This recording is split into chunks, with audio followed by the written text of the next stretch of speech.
Fellas, how are we doing today? We are doing just fine, but I really want to know your thoughts on moving away from Canucks fans in a series to get into like an Oilers Stars series, which should fit you very well, you know? Yeah, no, this is awesome, honestly. I'll be on the panel for it all series, which is nice. Obviously have some ties with Dallas. I was drafted there in 2007. Me and Jamie Ben got drafted together, and obviously you guys know my history with the Oil. So it's good for two reasons, man. I don't have to deal with Canucks Twitter anymore, and we get to see some really good hockey.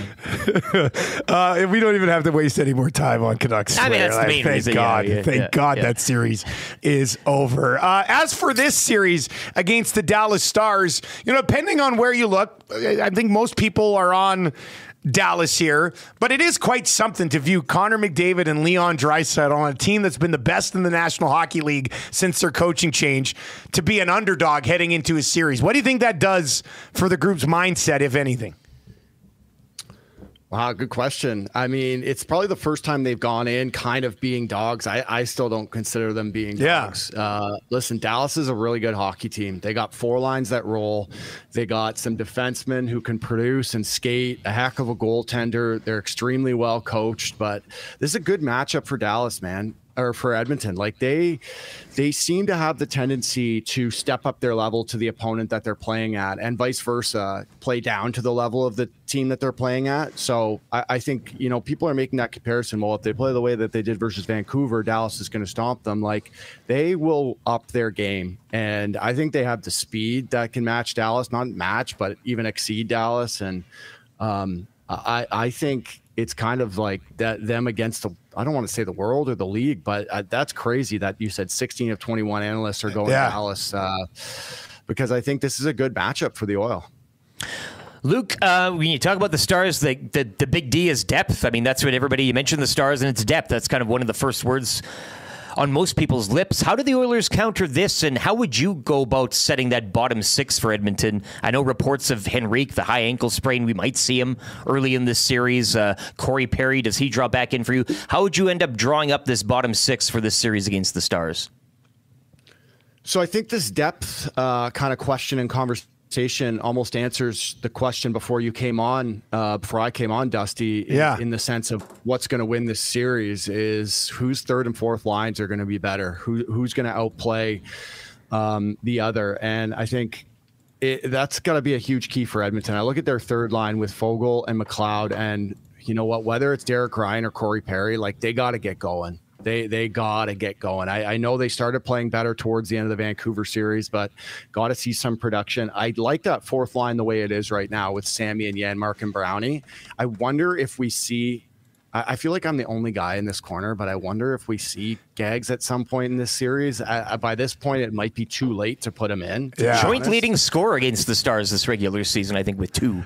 Really? So you might be right though. It might be too late. It might be too late. You know, it just I think midway through that Canucks series, there was a conversation there, right, Luke? We had that conversation with you, like.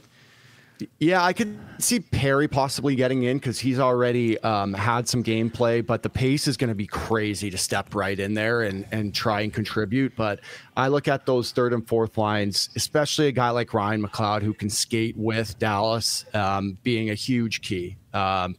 In terms of the top two lines, I don't want to say they cancel each other out. Obviously, Edmonton, two of the best players in the world. But when you start to have to go down your lineup for some secondary scoring, that's where it's going to be huge. Even guys like outside of Connor, Leon, and Hyman, like I see a guy like Evander Kane being a huge potential factor in this series. A guy that can deter with a little bit of physicality, but also put the puck in the net. Hopefully Dylan continues his trajectory on the left side, because they need everybody going here. Guys, just when Henrique does come back, and they said he's probably going to be back at some point early in the series, we kind of think it's sort of a no-brainer because you're not touching your top six. Would you put him in the middle and get McLeod back out to the wing where he's had a little bit more offensive production this season and just run Henrique, McLeod, and Foegele? Like, would that make sense? You know what, Dusty? That's why I like you. That's a great idea. I think, I'm not sure where you slot him in, but I do like the idea of moving McLeod back to the wing. Yeah. So however that does happen, I wonder how they're playing this Henrique situation. I read Nob said game 3, but you're right. I don't know if I would mess around with the top 6 too much. The only guy that I might consider it is moving Dylan out and having Henrique in that spot. You could put a Holloway with McLeod and Fogle. Yeah, but I don't know if I trust it. Yeah, I'm not sure because I do really like McLeod playing the wing. So it'll be an adjustment, but regardless, as soon as Adam's ready, you get him in there. He can be a difference maker in a series like this, and hopefully it's sooner rather than later. Well, it's weird to even, with the way that everybody just talks about the Dallas forward group, you don't even really want to break them down individually because it's just like this big 12-man unit that they kind of roll. But if you're the Edmonton Oilers and you do have to sort of circle one guy on that Dallas forward group, like, careful for this guy because he could kill us. Is it Robertson? Is it Johnston the way he's playing right now? Is it a healthy Rupe Hintz if they get him back? Is it Pavelski, the veteran who can obviously deflect anything if it's within 10 feet of him? Like, who would that be, Luke? To me right now, it's Johnston. He is not missing. He can wheel and can finish with the best of them. I think that line as a whole can contribute offensively with Robertson and Stankoven if they keep them together, those 3 young kids. I will say towards the end of the Colorado series, the McKinnon line absolutely hemmed them in. So that is a line that can contribute but can also be a little susceptible defensively. Rupe Hintz is such a question mark. Like, this is such a big thing for Edmonton. Yeah. The longer he's out, the better. He is an absolute difference maker, plays in all situations for them, and is a huge cog in their offense. So the longer he is out, the better for the Oil because he drives them. He really, really does. Luke, what's the case for solving Oettinger this series? A few people, saying in the Avalanche series that, maybe the reputation precedes him, and in a few goals he may have wanted back. But in terms of 5-on-5, we know what the Oilers' power play can do. But 5-on-5, how do you go about solving the case of Jake Oettinger? There's a lot of perimeter stuff. Is it getting in there? And you mentioned Kane, maybe getting in front. What's it going to be for the Oilers 5-on-5 to kind of get one on Jake Oettinger this series? 2 things. East-West, always with a little bigger goalies like this, he's susceptible as soon as they go East-West. So I know you mentioned 5-on-5, but that'll be huge on the power play is finding seams. As soon as you get him moving across crease, it is one pass and it's high shots. He has this huge butterfly where he goes down. So everything needs to go across the grain and then under the bar. And first and foremost, it's getting pucks through. This team blocks shots with the best of them. Their team leads all teams with block shots. I think I have 307. Their top 4D are in the top 10 for block shots. Tanev leading the way, number 1.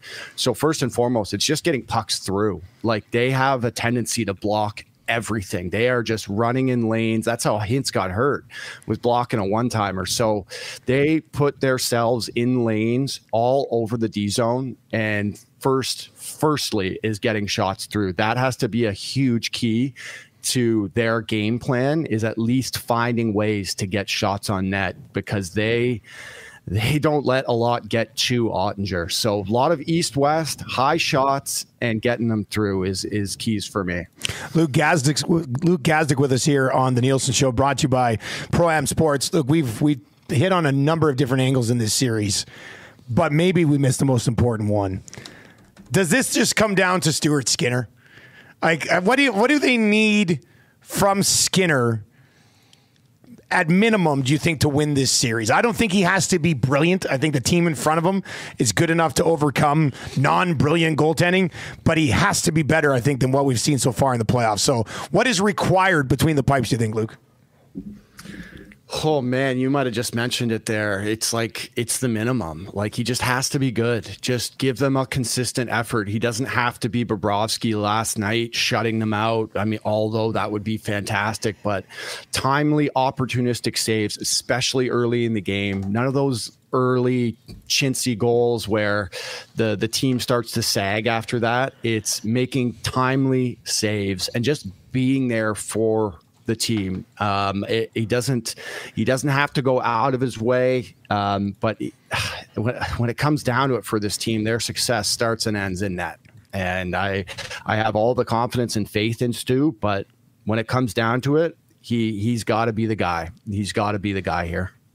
About game one last night out east, Florida taking it. I was expecting it to be a low-scoring game, expecting it to be a low-scoring series. I don't know. Does last night's game change the way you looked at all from that Panthers-Rangers, or should we just expect maybe 6 more of those types of games? I mean, I started to come around on the Rangers, especially against Carolina, because I love the Hurricanes. And once again, they just came out so flat. They were so disappointing last night. Game one in your home building, you come out with no jump. Like from the puck drop, Florida has this way of just bullying and intimidating, and it's non-negotiable for them. Every single guy finishes their checks. Their big guys take huge runs. They're hounds on the forecheck. Like, they give you no time and space. Their D are aggressive. They just absolutely beat down the Rangers last night. And when it comes down to it, like, end of the game, they have no response for anything. Mikkola steps up and hits Hedl at the end, and Lomberg's standing there shaking his gloves, like waiting for someone to show up. And the Rangers just had no answer all night. And it's going to be a short series if they play like that. They depend on goal scoring. They depend on their power play that went 0 for 2. I legitimately didn't hear Panarin's name all night. I had to look for him, and it's going to be shorter than I think a lot of people thought if the Rangers continue that way. I'll tell you what, man. From day one of this season, I've been on Florida, and that's a good hockey team. They can score. They're physical, and nothing really affects them. Yeah, they're fun to watch, man.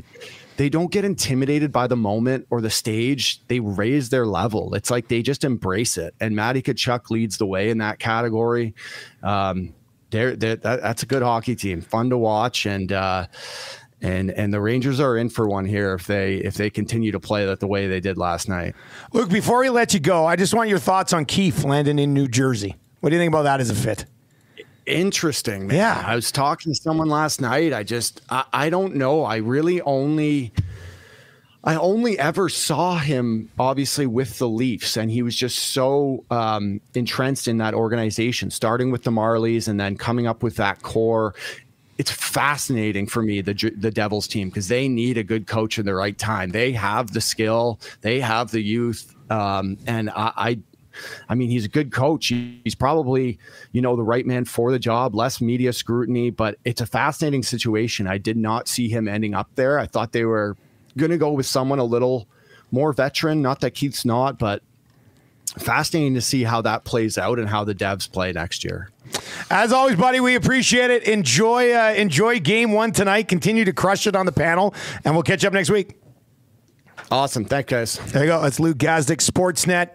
It's good to hear that he's going to be on the panel for the entire series, and of course, Mitsoff podcast. When he has time, he'll churn out that content for you as well.